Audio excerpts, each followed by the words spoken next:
I must say it is an honor to once again be here on a panel here with both Dr. Rod and Gail Ambed, both of whom's books are in my bookcase at home, and I keep them very close to my computer and read and consult them quite often as I do my thinking. I certainly want to thank everyone for coming out to this. I think we've had some great discussions over the past 2 days. I definitely want to thank my American colleagues. This is the conclusion of our 5th roundtable or conference over the last 3 weeks in this journey through India. And we have been battling, particularly here in Bengaluru, with a number of different health issues. So they've had to really try to persevere these past couple of days. So I definitely want to thank them for coming halfway around the world to share in this experience. I do hope that we've begun with some great conversations. I know that for me, this is my 7th trip to India in the past 20 years, and every time I come here, I start to rethink ideas I had arrived at before. And certainly a lot of our conversations here have helped to really sharpen my understanding of the African American experience in the U.S. And I will confess, for someone from America, India is not a society that one gets to understand the rhythms, the thought processes very easily. It takes a lot of time being here, a lot of exposure, a lot of discussions, a lot of thought, a lot of reflections to begin to really put together even some basic understandings of Indian society, because it is really fundamentally different from America.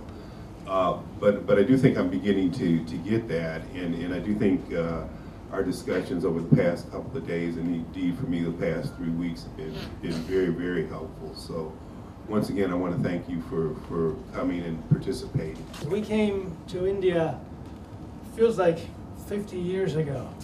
It's only 2.5 weeks. We went to New Delhi. Well, actually, I should say Kevin took us to New Delhi. I missed Mumbai. I'd be dead if I had gone to Mumbai.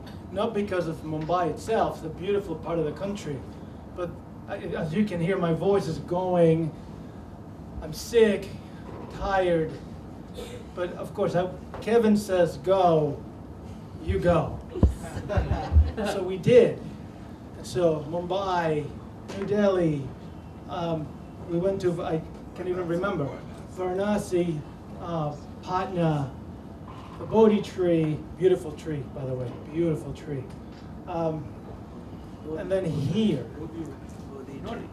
What did I say? I didn't say it like that. Now they're getting picky. If you're going to be like that, I'm stopping. I told him my voice is going. And so, Gaya, there, we went to Gaya. You know what he said. Anyway, I was going to make a very short point about the U.S.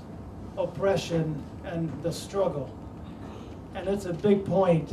It takes a long time to make. I was going to bring the point down to the caste system, trying to make the one big point was going to be, we make sense of the U.S. and politics as a point of contestation. We get what we fight for, and there's clear examples throughout American history. You see it in the gay marriage case of last week. That didn't just happen. People had to fight really hard for many years to make that happen. Then I bring that to the Indian context, and I don't know what to make of it, because the caste system makes no sense to people who are not from here. Which is not to say it makes sense to people here. I don't pretend to make that claim. I can't tell you, the first time I heard about this from Kevin, I think he had to repeat himself a number of times because I wasn't getting it, because it's not something to get. So then I was going to ask you questions about that, which I'll have to bypass. I'll have to keep Kevin close. He's next to my office back in Bloomington. We'll keep playing around some ideas we have. But in the end, finally, the big point I was going to make was, it was a question. how does one fight religion? I think that's really hard. We're doing that in the US right now. The gay marriage case I just read today, the New York Times has an editorial about people fighting the gay marriage decision on religious grounds. And they're having not a really hard effort. The US is coming down and saying, too bad, the Supreme Court spoke. But people are fighting it any way they can, and they're bringing up religion to fight the Constitution. And I was going to ask you to help me think through that question, but we're running out of time. I took way longer than I wanted to because it's late in the day and everybody's tired. But first and foremost, thank you for having us. The hospitality, I'm sure it's Kevin, but everywhere we go, the people are just fantastic, are so giving and wonderful, and surely we'll come back. Not everywhere. I think it's clear, all those trips on cars, we went, check this out, from Varanasi to Bihar. It felt like 50 hours, bouncing. It was a trip I'll never forget, to be sure. A trip I never want to do again. But other than that trip, thank you, and namaste. Friends, whenever I had the opportunity of meeting Professor Gail, I've always requested her whether she could come down to law school and spend some time to interact with faculty and students. It was not possible, and we were so fortunate that you were able to make it this time. And I hope you will be able to come back. It will be a great privilege, and students have been asking me. But in case we don't get another opportunity, we would like to very warmly, felicitate you and thank you for what Professor Thorat, we are all witness to. We have all been inspired by your works and writings. So we are very grateful to you, and I request our Vice Chancellor to facilitate you. Yes.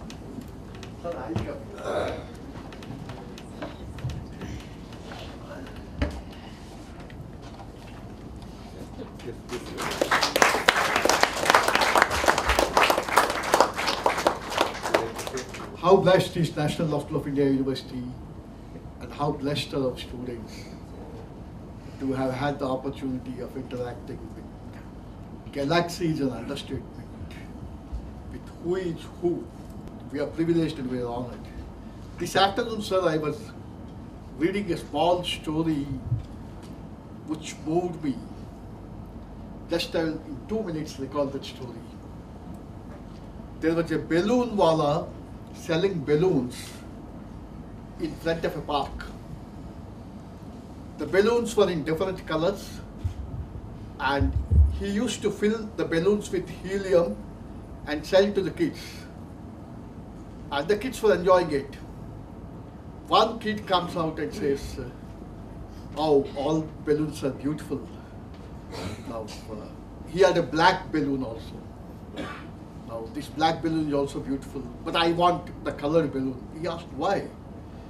Then innocently the kid asked, "Can the black balloon fly?"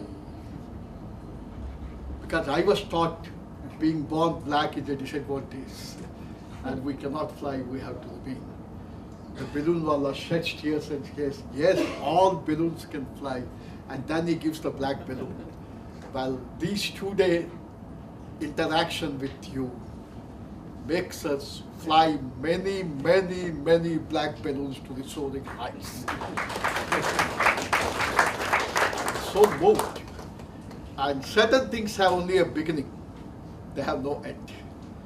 Our commitment, our concern, our empathy, and our cause has only a beginning but no end. National Law School needs your blessings in all our endeavors. And we will pick up the gauntlet exactly where we leave today. And we assure you that National Law School of India University will not leave any stone unturned in this wonderful cause. Thank you very much. Friends, let me, before I request my colleague to propose a vote of thanks, Pradeep, let me first thank Pradeep, who was the convener of this seminar, worked day and night.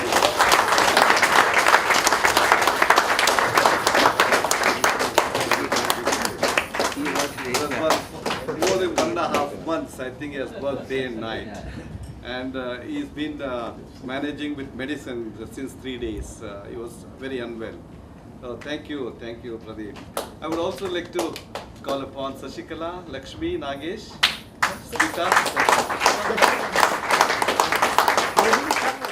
It's all my colleagues. We have worked very hard.